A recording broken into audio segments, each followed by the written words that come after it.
खेसारी लाल यादव बने में भैया 100 जनवरी पड़ी। हाँ, खेसारी लाल यादव का आजकल यूट्यूब पर बहुत ज़्यादा बोलबाला बा। हर एक सोशल मीडिया पर खेसारी लाल यादव के बोलबाला भैया। अब खेसारी लाल यादव के भैया चाहत हो बोलो तो ये पेज के लाइक फॉलो सब्सक्राइब जरूर करिए। खेसारी लाल यादव के एकदम ब्लास्ट मार्केट में लगातार बैक टू बैक गाना होता है। अब ब्लास्ट हो जाता भैया 200 मिलियन 300 मिलियन जो खेसारी लाल यादव को गाना एक महीना पहले 200 मिलियन 300 मिलियन पहुंच गया।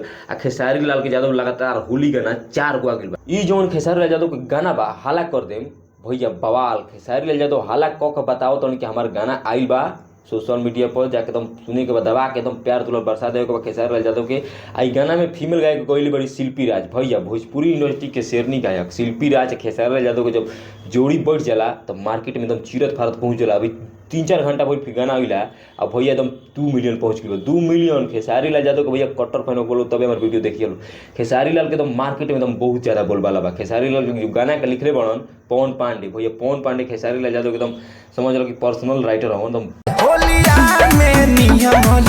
पवन पांडे जो लिखले बड़े खेसारी लाल यादव खातिर भैया मार्केट में एकदम जब चीरत फारत पहुंच जाला। ट्रेंडिंग में खेसारी लाल यादव के भैया गाना चल जाला। काहे कि खेसारी लाल यादव को बहुत ज़्यादा बोलबाला बा। खेसारी लाल यादव के गाना के म्यूजिक डायरेक्टर बड़न सुंदर श्याम भैया। सुंदर श्याम सुंदर ऐसे करके नाम बाटे एकदम बवाल म्यूजिक डायरेक्टर। अभी बहुत कम एज बाटे इनकर इतना मस्त मस्त म्यूजिक देते खेसारी लाल यादव के भैया।